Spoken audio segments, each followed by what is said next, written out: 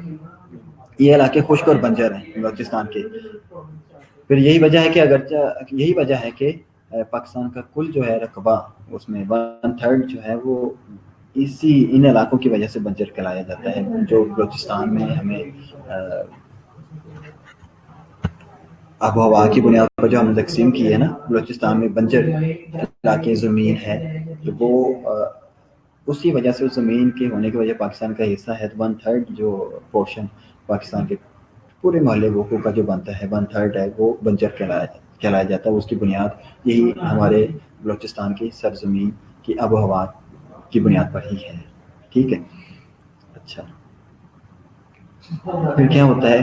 پھر سارا سال یہاں کی آب و ہوا جو ہے وہ گرم رہتی ہے اور مرطوب ہوائیں چلتی ہیں. یہاں پہ گرم اور مرطوب ہوائیں چلتی ہے. میں نے آپ کو یہ ڈیفائن کر دیا ہوا ہے، میں ریپیٹ کر رہا ہوں. اگلا جو ہمارا آخری جو ڈویژن ہم نے کی تھی وہ کراچی سے گوادر تک جو صحرائی علاقہ ہے.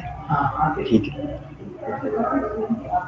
تو صحرائی علاقہ جو ہے، سمندری علاقے جتنے بھی ہیں، یہ صحرا کے ہم کراچی سے گوادر تک کی جو اہمیت ہے آج پوری دنیا میں تسلیم کی جا چکی ہے. ٹریڈ کے حوالے سے بہت امپورٹنٹ، بہت ہی سگنیفیکنٹ سچویشن ہے اس کی گوادر کی، پولیٹیشین کے حوالے سے بھی، اور ساتھ جو ہمارے پاکستان میں جو آب و ہوا ہے میدانی علاقوں کی ہم نے دیکھ لیا، اور شمال مغربی پہاڑی سلسلوں کی آب و ہوا کو بھی ہم نے دیکھ لیا ہے. تو اس کے بعد جب ہم اس کی گوادر اور صحرائی علاقے جتنے بھی ہیں، سندھ سے کراچی سے شروع ہوتے ہیں گوادر تک کی، ان کی آب و ہوا ان سے قدرے ڈفرینٹ ہے تمام علاقہ جات سے.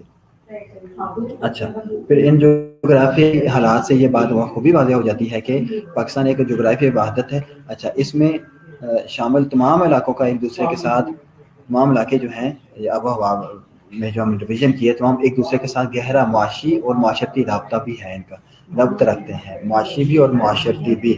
شمال کے جو پہاڑی علاقے ہیں لوگوں کے لیے صحت افزا مقام کا درجہ رکھتے ہیں.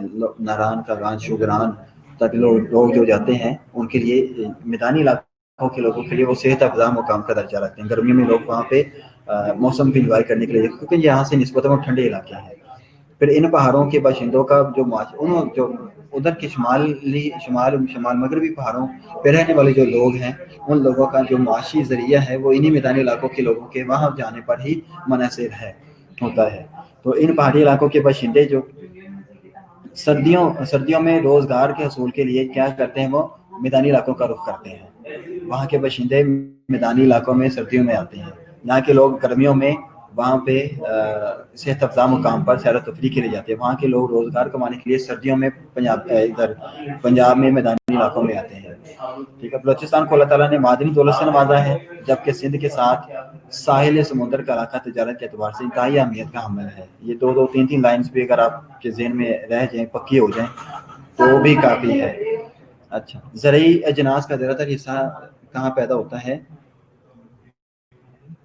زرعی اجناس کا زیادہ تر حصہ جو ہے میدانی علاقوں میں، سندھ اور پنجاب کے میدانی علاقوں میں ہی پیدا ہوتا ہے. صنعت و تجارت میں بھی یہ علاقہ دوسرے علاقوں پر برتری رکھتا ہے. میدانی علاقہ سندھ اور پنجاب کے میدانی علاقہ. اس طرح ملکی دولت کے حصوں میں پنجاب کا حصہ زیادہ ہے. آزاد کشمیر اور پہاڑی علاقوں کے لوگ جو ہیں روزگار کے حصول میں غیر ملکوں کا رخ کرتے ہیں اور ملکی ادارے مبادلہ کے حصول. بس ہی باقی ہے ریلیٹڈ نہیں ہے، آپ کے کافی ہے.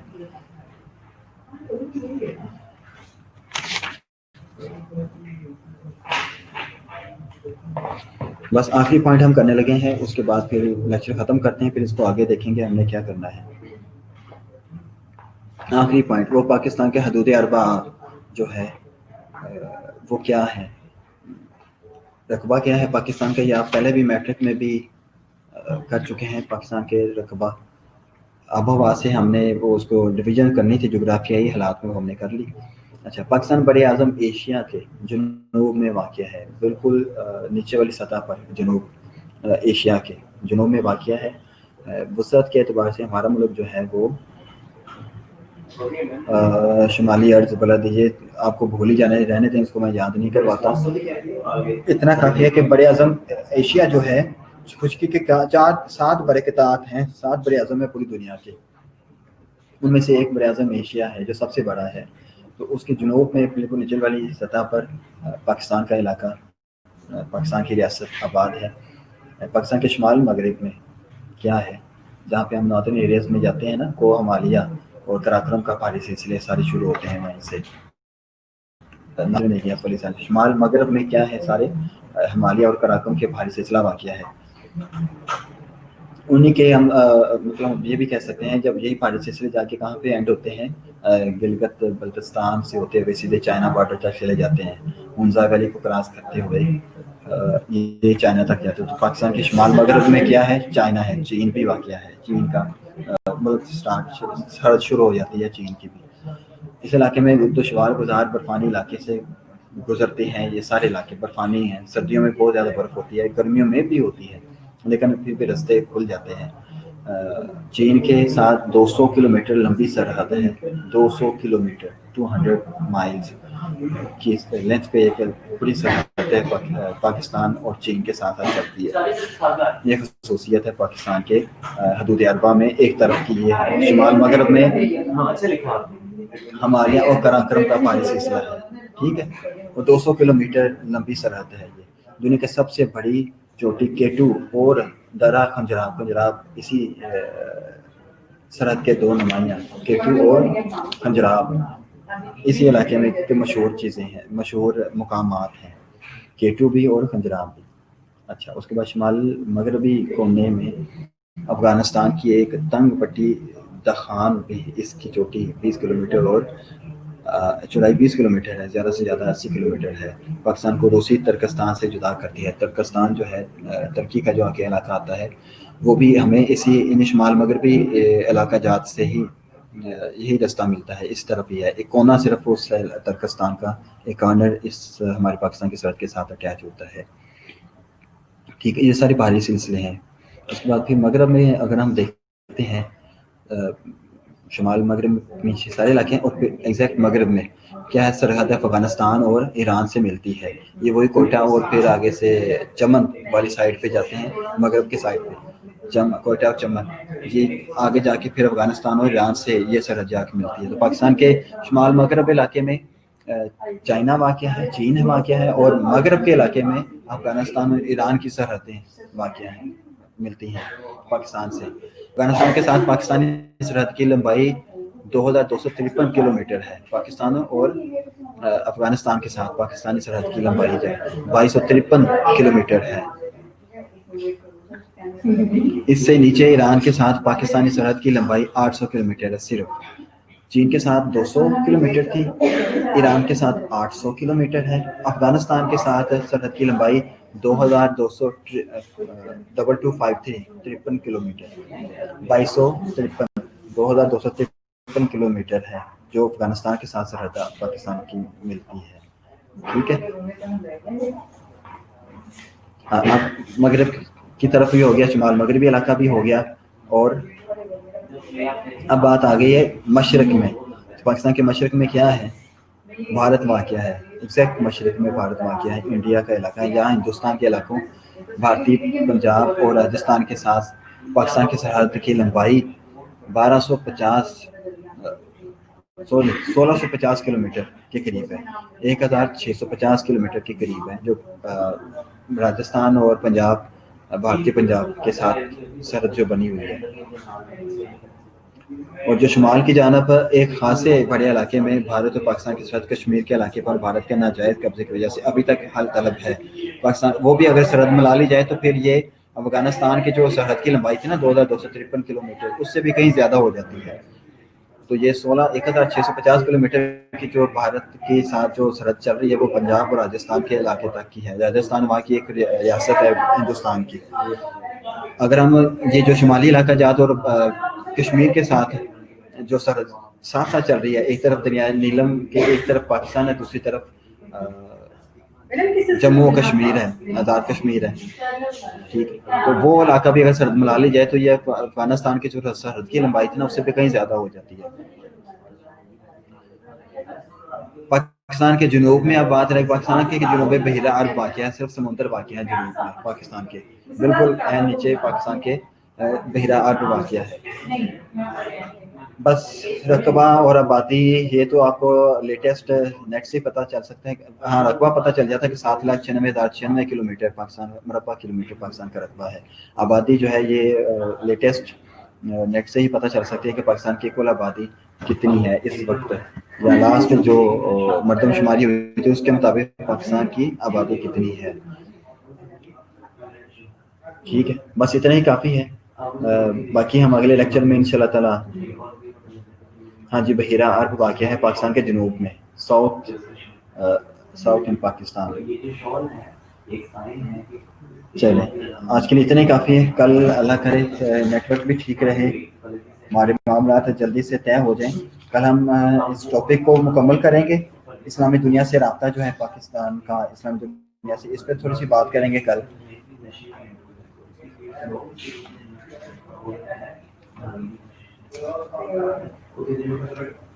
اور ساتھ ہم اسلامیات کا بھی ایک ٹاپک کریں گے کل انشاءاللہ تعالی, یہ بھی کریں گے, جلدی ختم کر لیں گے انشاءاللہ تعالی اس کو, اسلامی دنیا سے رابطہ. اور اس کے بعد پھر ہم کریں گے اپنا اسلامیات کا بھی کل انشاءاللہ. اللہ کرے وقت سلامت رہے اور نیٹ ورک سلامت رہے تو انشاءاللہ تعالی کل دوبارہ پھر ملاقات کریں گے. تب تک کے لیے اجازت دیجیے. السلام علیکم ورحمۃ اللہ وبرکاتہ. اپنا بہت سارا خیال رکھیے, سردی میں اپنے آپ کو تحفظ دیجیے. اللہ حافظ.